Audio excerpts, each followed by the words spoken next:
میخواید بدونید طالع‌بینی ازدواج و خصوصیات نجومی بازیگرای زن ترکیه چیه؟ من که خیلی کنجکاوم بدونم، پس بیایید با هم این ویدیوی هیجان انگیز رو ببینیم. راستی برامون کامنت کنید که شما متولد چه ماهی هستید و آیا خصوصیات اخلاقیتون شبیه بازیگرای متولد همون ماهه؟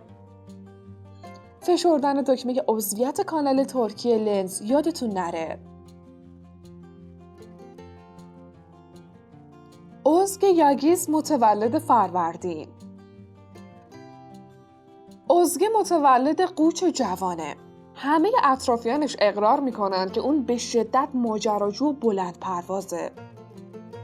ازگ خیلی مهربونه و یه حامی سرسخته. پاش بیفته یه جوری میتونه آدمو حمایت کنه که نگو و نپرس. تا میتونه بین بقیه صلح برقرار میکنه و معمولا شاد و پر انرژیه. چهره خندان ازگ و حالت معصوم نگاهش رو همه اطرافیانش میشناسن. اون یه طوریه که همیشه میتونه توی همه سختی‌ها، نداری‌ها، ناراحتی‌ها، شکست‌ها و کمبودها هم قدم باشه. سبک لباس. سبک لباس متولدای فروردین جوری مختص خودشونه که از بین چندین آدم به راحتی قابل تشخیصه. ازگ همیشه شیک پوشه و توی انتخاب استایل مناسب خبره است. ازگ خوب میتونه برای هر موقعیتی لباس مناسب رو انتخاب کنه، جوری که گاهی به شدت لباسای راحتی میپوشه، گاهی لباسای رسمی و گاهی هم سبک بوهویی. عشق و ازدواج. وقتی پای عشق وسط بیاد اونقدر جسور میشه که میتونه پاپیش بذاره، اما وقتی پاپیش گذاشت محال عقب بکشه. ازگ توی عشقش به گوکبرگ ثابت کرد که توی انتخابش هم دقیق بود و هم ثابت قدم. کسی که به سراغ یه زن فروردینی میاد باید از هر گونه تنبلی و بی‌عرضه بودن دور باشه. باید نشون بده که یه عاشق و عشقش کاملا خاصه. زن متولد فروردین یه جوریه که اگه بهش ثابت بشه طرف مقابلش اونو واقعا دوست داره و توی عشقش ثابت قدمه، اونو تبدیل به خوشبخت‌ترین مرد دنیا میکنه. فکر میکنم گوکبرگ اینو خوب فهمیده. گوکبرگ خیلی خوب میدونه که برای خوشحال کردن ازگ کافیه اونو به یه سفر یا پیکنیک ببره و برای از دست دادنش هم کافیه ازگ بفهمه که توی کانون توجه گوکبرگ نیست. ابرو شاهین.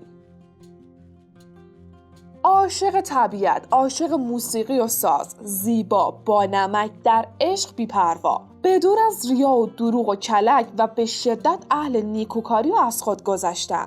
همه اینا ویژگی‌های زن متولد اردیبهشته. سبک لباس.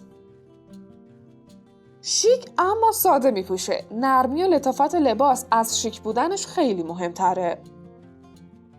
عاشق طبیعته و این از اسب سواری حرفه‌ایش کاملا مشخصه. همین دوستدار طبیعت بودن باعث شده که هیچ بعید نباشه سبک لباس پوشیدنش مثل طبیعت ساده، بی‌آلایش و زیبا باشه. متولد اردیبهشت همیشه با هر لباسی میدرخشه. عشق و ازدواج. همراه همیشگی همسر، صبوره و همیشه میشه روش حساب باز کرد، اما خدا نیاره اون روزو که صبرش تموم بشه. مهم نیست که مردی که به سراغ ابرو میاد آدم بزرگی باشه یا نه، اما کافیه که ببینه طرف مقابلش آدمی پرتلاش و کوشاست. به راحتی کمک میکنه که اون مرد تبدیل به مرد بزرگی بشه. اردیبهشتی‌ها سازگاری با شرایط رو خیلی خوب بلدن. ادایجه. گاهی آروم مثل نسیمه و گاهی طوفانیه. شوخ طبع، جذاب و اجتماعی، پرحرف، روشنفکر و البته کمی هم پول دوست. ادایجه که متولد خرداد ماهه اصلا نمیتونه رازی رو پیش خودش نگه داره و به قول خودمون نخود تو دهنش خیس نمیخوره. کافیه کسی در مورد حقوق زنها صحبت کنه، خواه یا نخواه باید کلی جواب به ادا پس بده. سبک لباس. ادا هم مثل خردادی ها فمینیست بودن رو به ارث برده. به خاطر همین فکر میکنه نیازی نیست که یه زن خودش رو توی عذاب آرایش غلیظ و لباسای عجیب و غریب بندازه تا توجه کسی رو جلب کنه. یه زن حق داره هر طور که راحته بپوشه. عشق و ازدواج. شاد و پر انرژیه، به خاطر همین همسرش باید اعتماد به نفس بالایی داشته باشه. اگه ادا کسی رو پیدا کنه که پا به پاش بیاد و همیشه یه گوش شنوا داشته باشه برای حرفاش، حتما پا پیش میذاره. ادا دوست داره همسرش کسی باشه که همیشه یه همت بلند توی ناز خریدن داشته باشه، چون از دید اون زن آفریده شده که نازش کشیده بشه. سرنای ساریکایا. سرنای تیرماهی صبور، انتقاد پذیر، جسور و عاشق پول. توی رسیدن به خواستاش گاهی به قدری سمج میشه که آدم کلافه میشه. از دروغ متنفره و سر و کلش توی کار خیر همیشه پیداست. آدم خیرخواهیه اما همیشه توی خیرخواهی موفق نیست. درونگراست و حتی وقت شاده غمگینه. سبک لباس. سرنا نیاز شدیدی به جلوه‌گری و توی چشم بودن داره. ظاهر اون همیشه خاصه، جوری که توی یه جمع به راحتی میشه فهمید که اون یه تیرماهی تمام عیاره. به نگهداری وسایل کهنه علاقه زیادی داره. پیش اومده که گاهی لباس 10 سال پیش رو پوشیده. عشق و ازدواج. پول حرف اول رو توی روابط برای سرنای تیرماهی میزنه. این رو به راحتی توی رد کردن پیشنهاد ازدواج کرم بورسین میشه فهمید. وقتی پای پول وسط باشه به راحتی میتونه عشق اساطیری خودش رو کنار بذاره. اما اگه با کسی ازدواج کنه هیچ وقت تنهاش نمیذاره. نسلیان آتاگول. خوشقلب و احساساتیه و مثل بقیه شهریوری‌ها ظاهر و باطنش یکیه. نسلیان بدور از کینه است. همیشه سعی میکنه منظم باشه. عاشق طبیعته. اینا همه اطرافیانش هم اعتراف میکنن. به شدت به سلامتی اهمیت میده، جوری که همیشه بساط میوه و اسموتی‌های جور و جورش به راهه.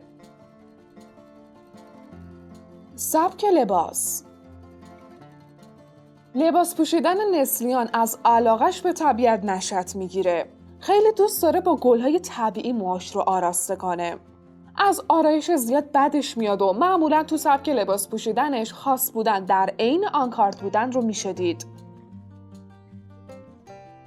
عشق و ازدواج.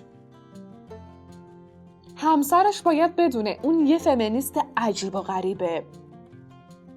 البته کادیر این رو به خوبی درک کرده. شهریوری‌ها دوست دارن طرف مقابلشون سنگ صبور باشه و نقش حامی رو تو زندگیشون بازی کنه. نسلیان بهترین گزینه رو برای ازدواج انتخاب کرد، چرا که بعید به نظر می اومد کسی به اندازه کادیر اونو درک کنه. هاندرچل. مثل همه آذرمایی‌ها بلند پرواز، مصمم و خوشگذرون. حرفاش نیش و کنایه داره، اما این نیش و کنایه ها از روی غرض نیست. عزم و اراده عجیبی در برخورد با مشکلات داره. هانده به شدت فمینیسته و اصلاً حاضر نیست از حقوقش کوتاه بیاد. حتی اگه هانده 100 سالش هم بشه، رگه های از شیطنت های کودکانه رو داره. بلند حرف میزنه چون دوست داره همه توجه ها همیشه به اون باشه. سبک لباس.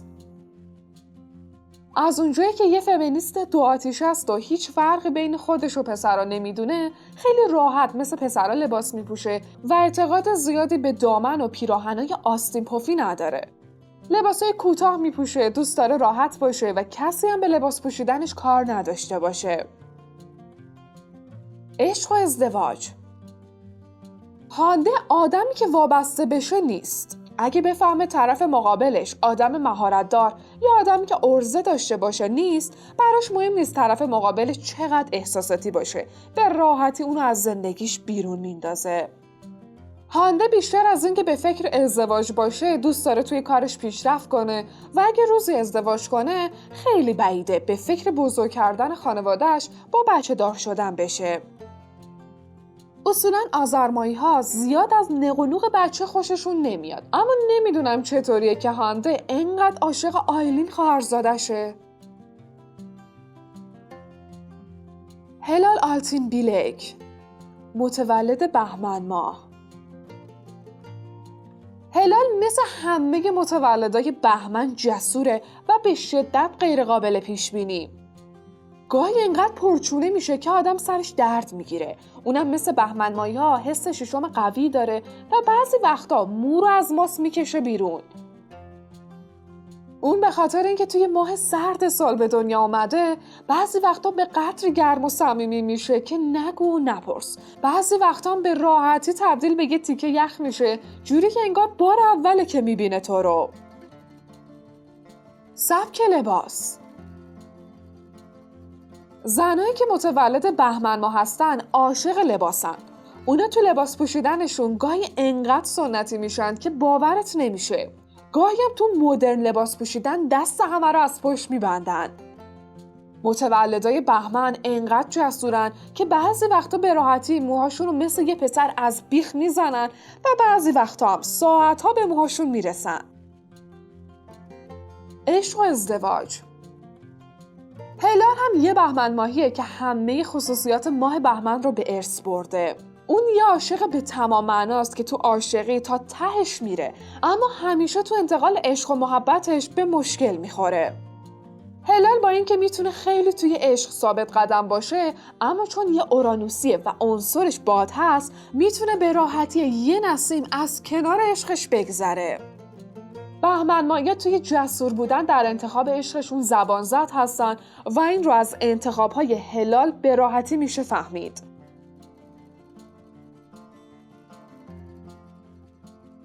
دمت و ضمیر. رویا پرداز و خیال باف و شیرین. دمت متولد اسفند ماهه و به راحتی میتونه آرامش رو به اطرافیانش هدیه بده. مدیریت مالی خوبی داره، صبور تا حدی که تصورش سخته. میتونه با کمترین پول بهترین زندگی رو برای خودش بسازه. سبک لباس.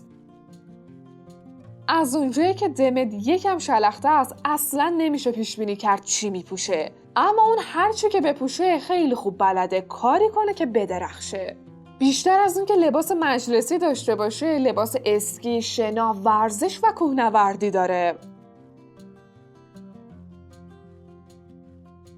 عشق و ازدواج. کسی که میخواد با یه اسفند ماهی ازدواج کنه باید خوب بدونه که با یه احساساتی تموم عیار طرفه. اگه روز تولد، روز خواستگاری یا حتی سالگرد اولین دیدارشون فراموش بشه واویلاست. البته اینو هم باید بدونه مهم نیست که اصلا پول نداشته باشه، مهم اینه که یه همراه واقعی باشه. خب دوستان بگید ببینم خصوصیات ماه تولدتون شبیه بازیگرای ترکیه هست یا نه؟ برامون کامنت کنید و با دوستای لنزیتون در موردش صحبت کنید.